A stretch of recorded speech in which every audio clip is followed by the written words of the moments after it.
Hi, and welcome to AppSecCon. I hope you're having as much fun as me. We've had some great sessions so far today, and this is a live session. So if you've got questions as I go through today's session, please feel free to post them in the chat. I'm just going to make sure that that's working on my other screen over here. So look forward to getting your questions in there. My name is Mark Lambert. I'm the Vice President of Products at Armor Code and a Purple Belt community member. And what we've been doing over the last month and a half is running an industry survey with both the community as well as the audience here, as well as with other leaders in the industry. So this survey is really about looking at the current state of application security. So if we're going to switch to the slide view a little bit, there we go. Thank you very much. So what we're going to do is the survey is actually still running. We're going to run through the end of this month. And what I'm going to present to you today is some initial findings. Now, the data's hot, so it's moving. So what's interesting is even within the last 24 hours, I've seen a little movement in the data that I'll talk about as we go. So let's go ahead and actually switch in and talk about the survey for a second.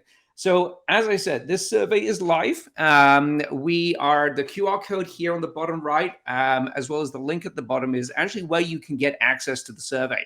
So if you've not completed it already, please go ahead and complete it. You have until the end of the month.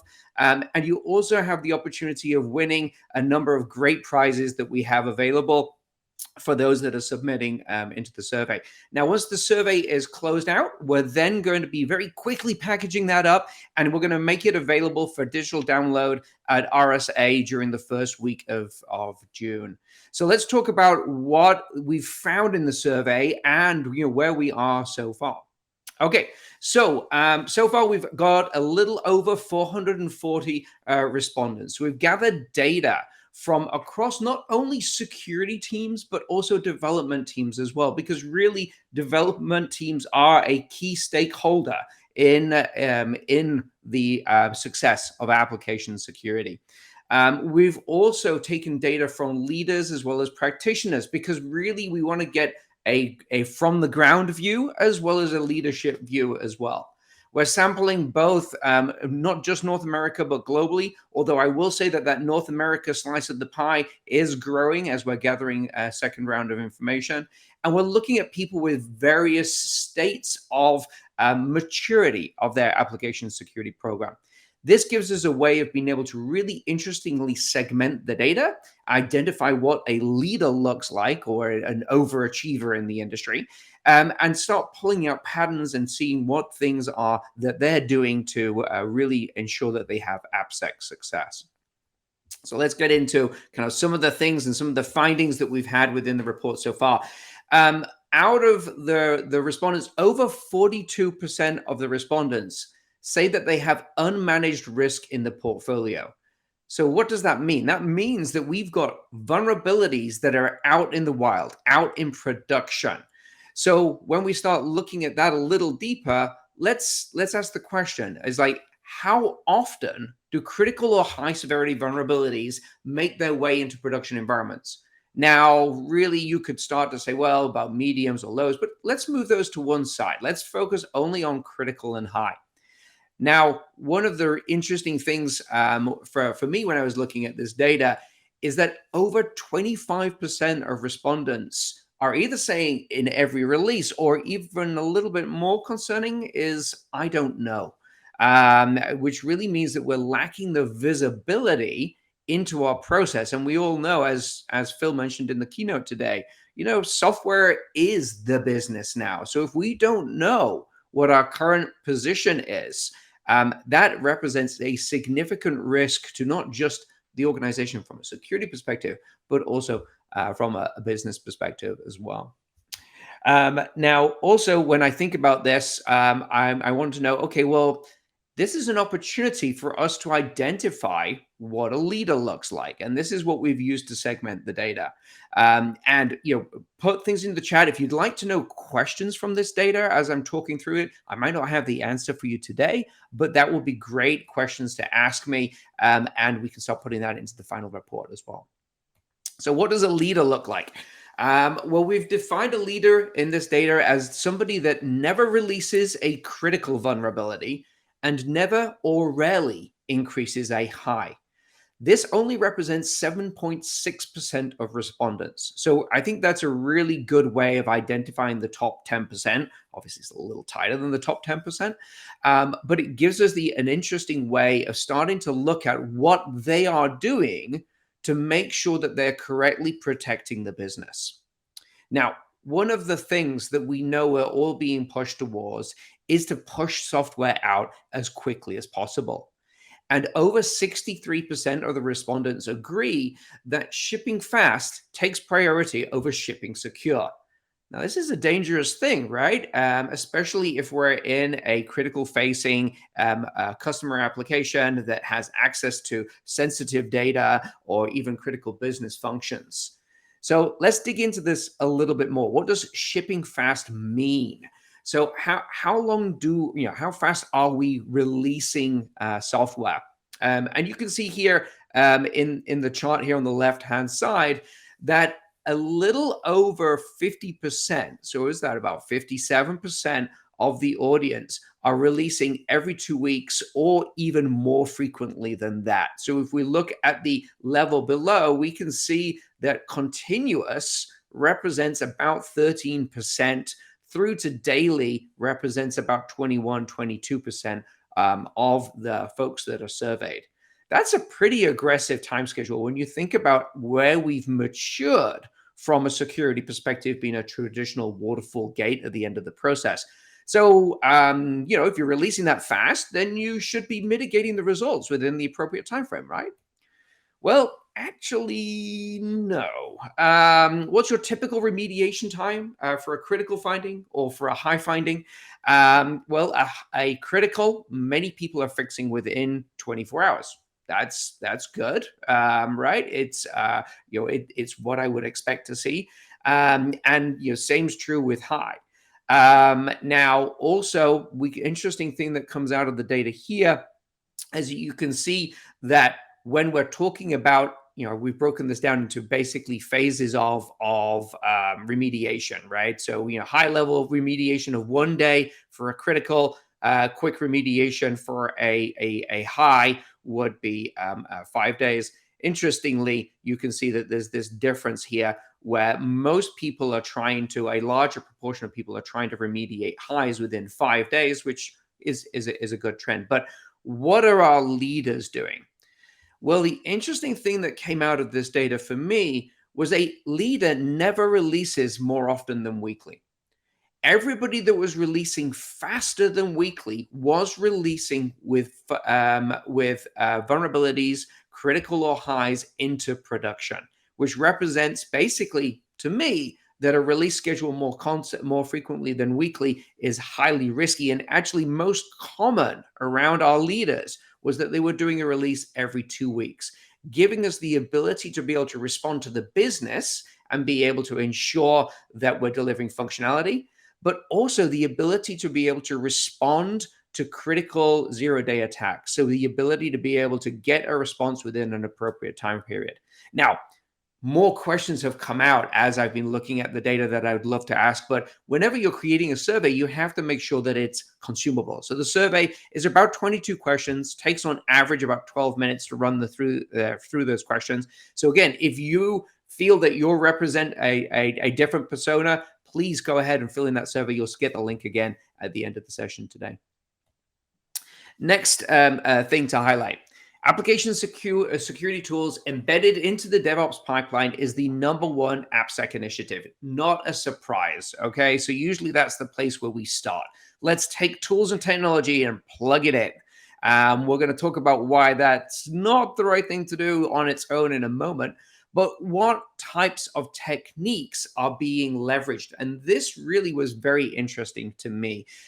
Penetration testing was the #1 most common technique within the security audience that we were profiling. As we've started to move, the demographic has changed a little bit. And actually, penetration testing has actually dropped down a couple of steps in the results that I was literally looking at last night. But really, it's still there in the top 3.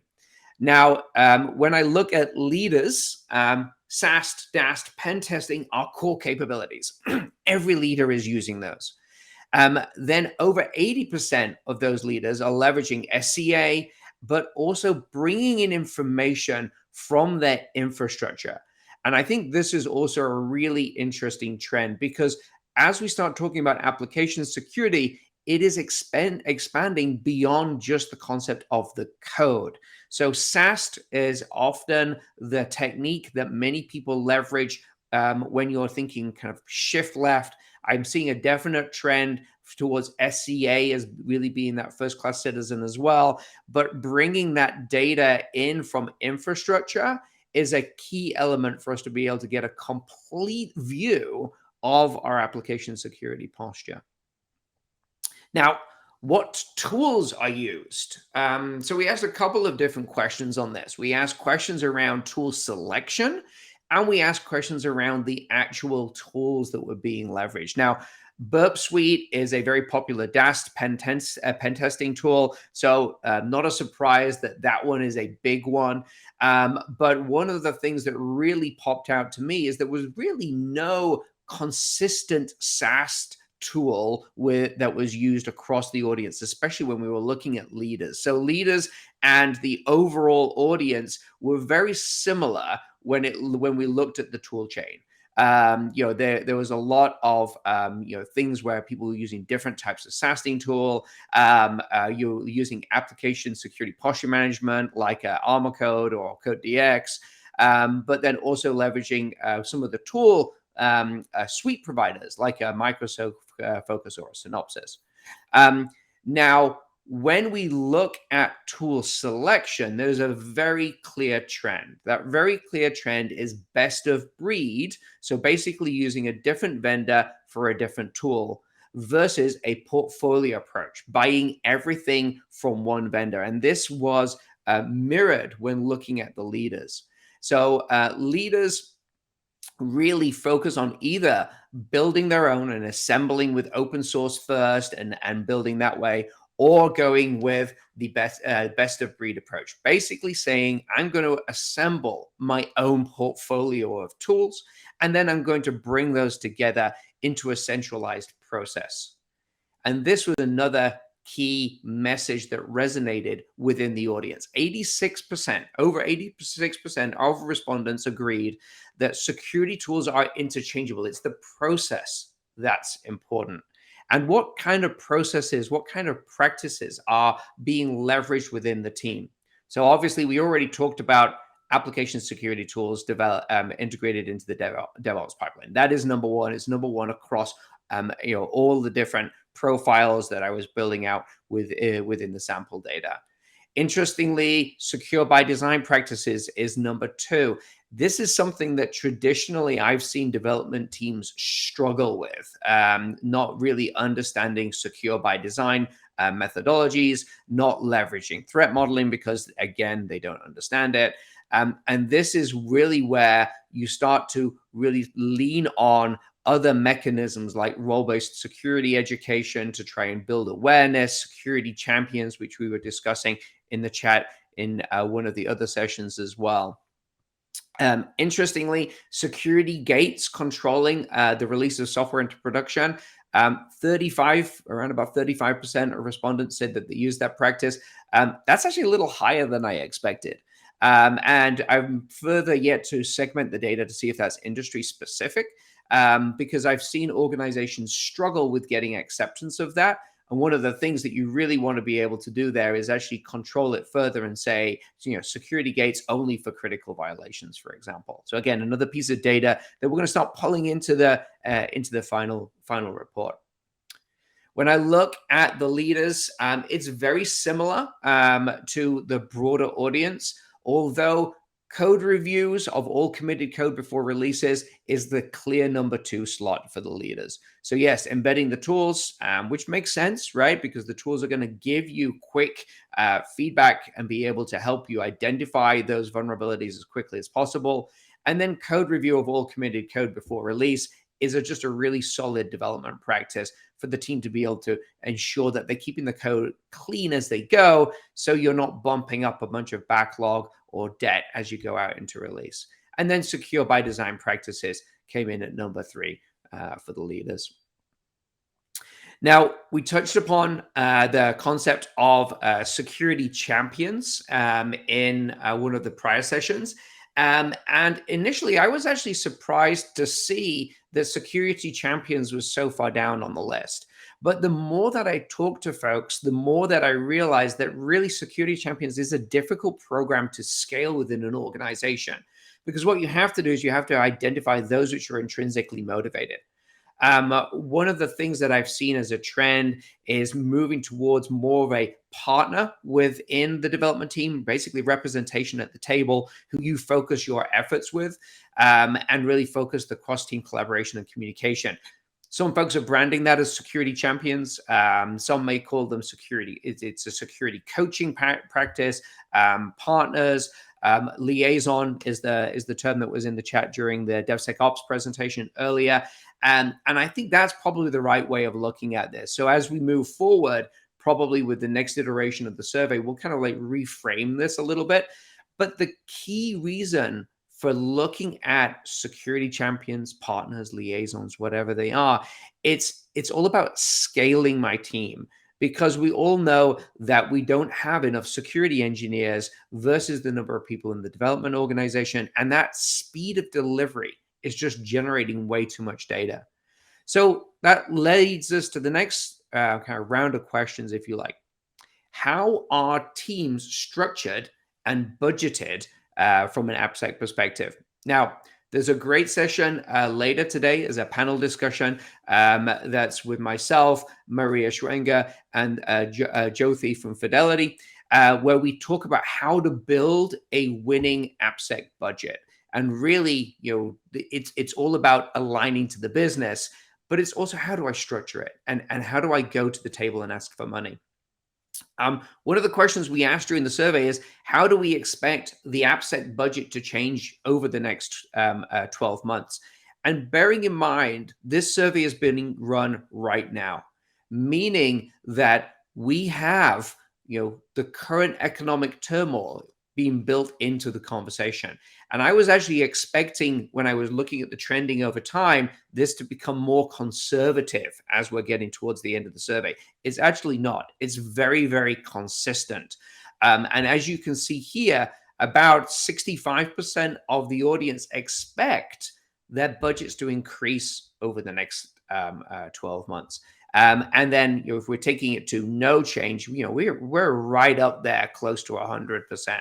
Now, I do expect that to actually go down a little bit as we close out the survey, but it was very reinforcing to see, because at the end of the day, as Phil said during the keynote, the software is driving the business. So if the software is insecure, it's affecting the business. And actually, as I can't remember who it was, I think it was either Les or Sangram during the DevSecOps session, talking about the success of an AppSec project is the success of the business, and it saves the business money.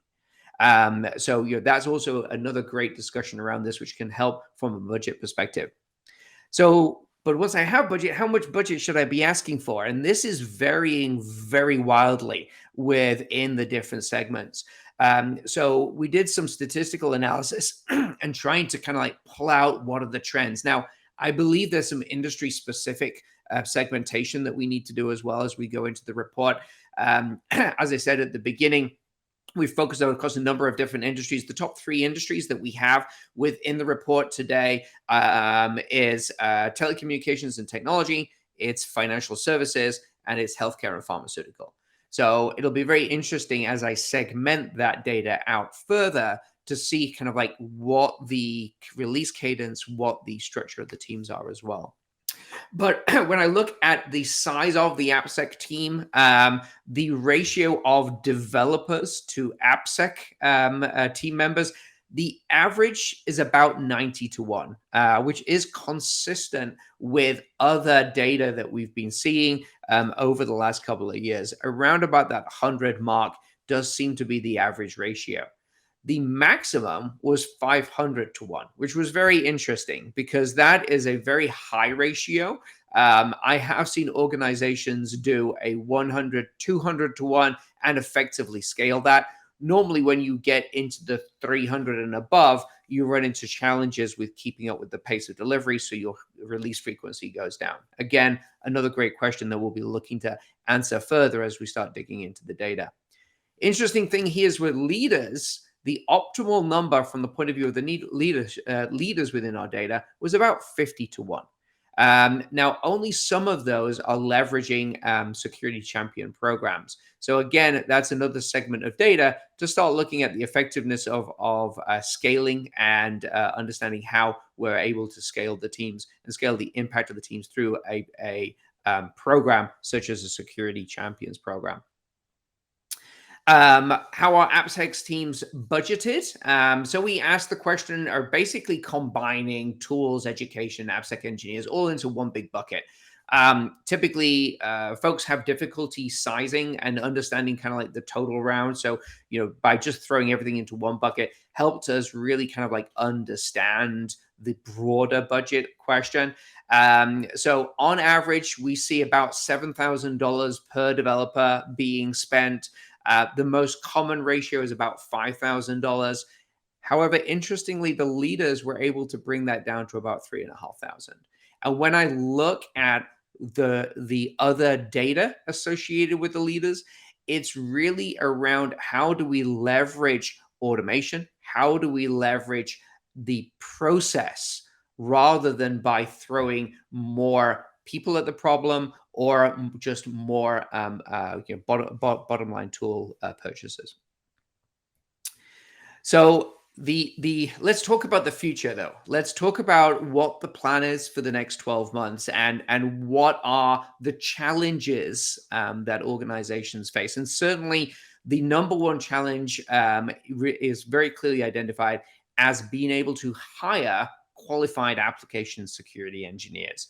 And this is, I think, one of the reasons why those that are succeeding are figuring out ways to scale with combinations of leveraging different team members, but also through the leveraging of automation, not just at the tool level, but at the process level. When you think about the next 12 months, one of the things which is interesting to think about is what's your biggest fear? What's the thing that keeps you awake at night?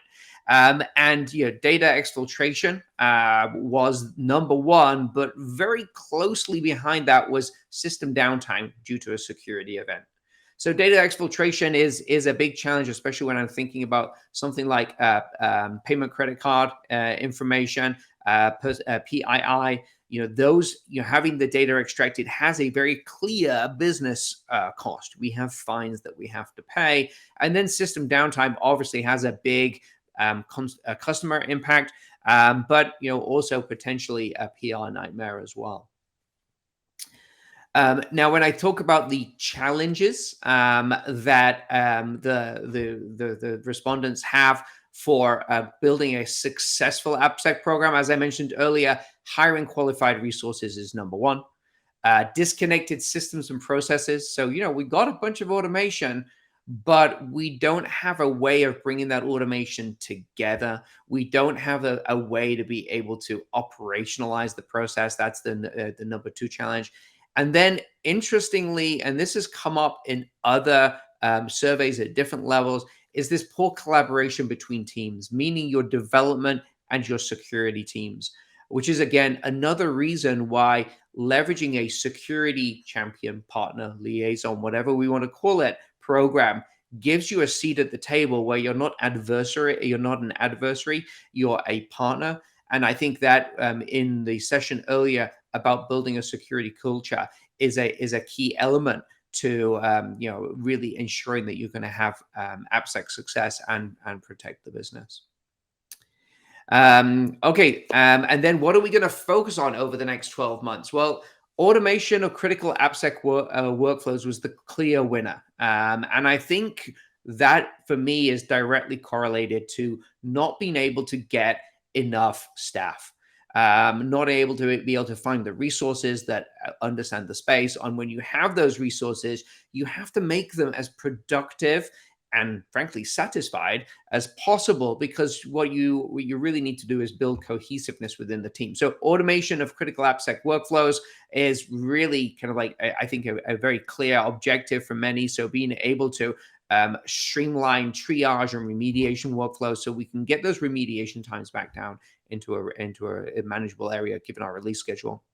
Visibility of the application security posture.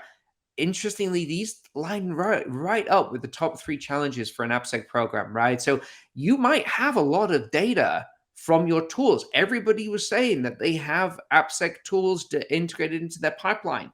And then they were saying, hey, we have the data, but then also saying that their visibility is average or below average, and that this is something that they need to focus on over the next 12 months. And then lastly, really working on the collaboration between the security and the development teams.